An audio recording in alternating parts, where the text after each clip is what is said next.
in the mile. Here we go. Section 3 of the men's 3,000 meter run, the hot section.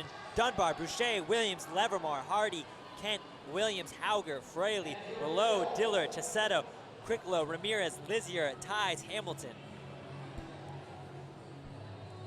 So Selby, you have it on good authority that Dunbar is going to go to the full Monty after, again, a 4:01 mile, maybe 2 hours ago, we'll call it. So coming back after that, we'll see what kind of wheels he has. He's obviously got that aerobic base in, ran Club Cross, doesn't seem to be shying away from races. Dunbar never really does seem to shy away from races ever. He'll hop into that 2 mile or whatever up in Alaska, and, so he's ready to roll. Yeah, and I think the key for Trevor is that he just maintains an even keel. He's always right there. In 2013 he was hurt with, I think, an Achilles problem. He's the same guy as he was today after he ran 4:01 and was resting up for a double. And I think that's why he'll have longevity in this sport, and as long as his body can hold up. And he's the same guy on a good day as he is on a bad day. He's also freaking tough. The guy's an animal. He shovels off tracks and does 2 mile time trials by himself in high school. But right now he's being chased by Henry Chisetto out of Alaska Anchorage. I don't know if he'll be challenged or not. Dunbar break 8 right here? I think he does.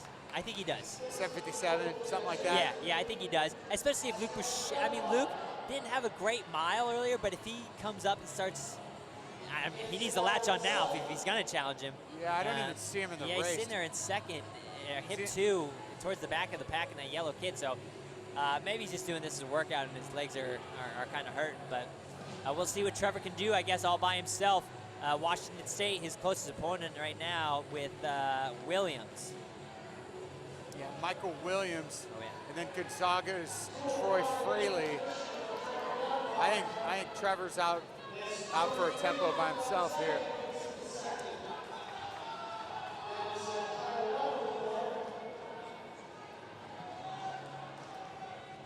What are your thoughts on Trevor as an Olympic contender? Is he a step away? I'm not sure. You assume that the guys that have the best chance of making a team on the track are guys who have big gears, big wheels at the end. Yeah. And I don't know if you think of Dunbar when you say that. I think of him probably winning some races on the roads, but I don't think you think of him as an Olympic contender. Maybe yet. Yeah.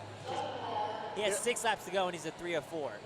He's definitely a finalist kind of guy, and I think a top 6 placing, at the Olympic trials would be a good goal, But I also think at this point in his career, he should get out after it in every race that he's in, including the Olympic trials. 3:10 was his opening K split. So that's like low 8s pacing. So Boucher, we referenced that he was way back in the pack. He's made his way up to about 3rd now. But man, Dunbar is way out front. I wish Boucher would have gone with this. Maybe that's not part of the grand plan, but he's a 13:30 guy, 13:20 guy, I think. So Dunbar, 5 laps to go. He's at 3:52, and he'll hit a 1,600 meter split down the other side of the backstretch.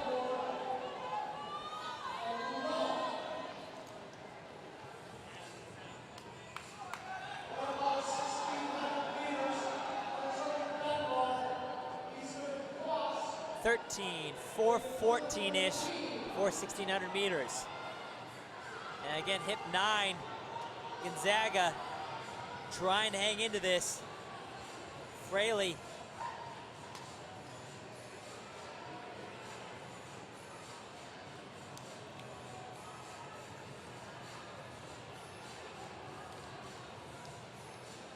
Just grinding. Trevor's maintained this kind of grind, this kind of pull this whole race. He's really never wavered from that, from his signature stride. Under 4 laps to go now.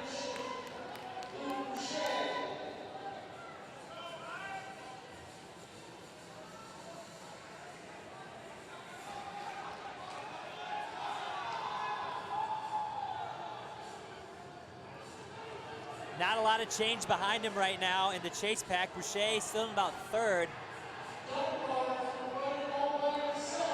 And I think that gap's actually growing now.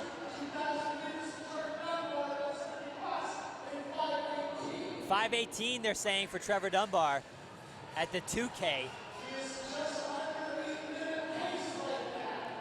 He's looking strong here. So Fraley last year ran 8:16, so he's having a pretty good race.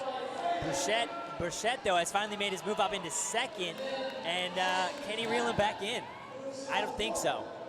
Dunbar was looking really strong when he came by us, and there's a nice look at the rest of the chase group. And we're panning out so you can see Dunbar's not losing the gap anymore. So Yep. I think he's going to basically be closing these last 800 meters down by himself. Last year, Boucher ran 7:57 outdoors and 13:29 a year ago indoors.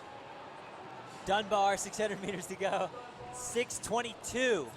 Actually, my mistake. 13:29 last summer, 28:36 at Stanford Invitational in the 10,000 last year. Well, he's about 6 seconds back on Trevor at this point, so I don't think he's going to close that in 600 meters.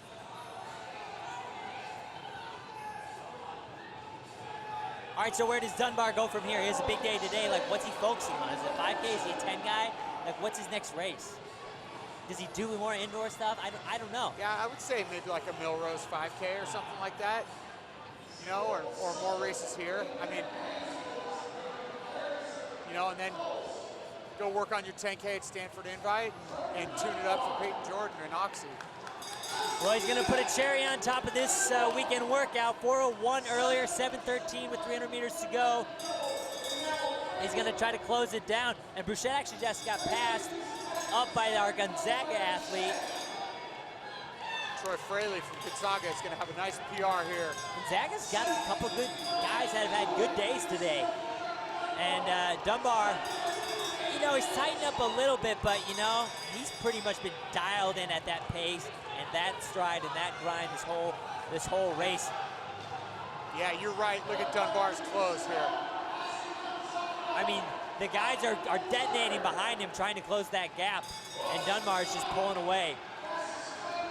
I don't really think he's switching gears. He's just closing it down. Might just miss 8. Yeah, maybe 8:01-ish. 8:03 for Froley and Bouchette. That's actually a lot quicker than I thought they'd run. 8 flat, 6:08 for Dunbar. Fraley 8:04.37. Bouchette 8:04.7. So big race for Fraley, 8:04. Yeah. Yeah. 8:04.37. I mean, where's that rank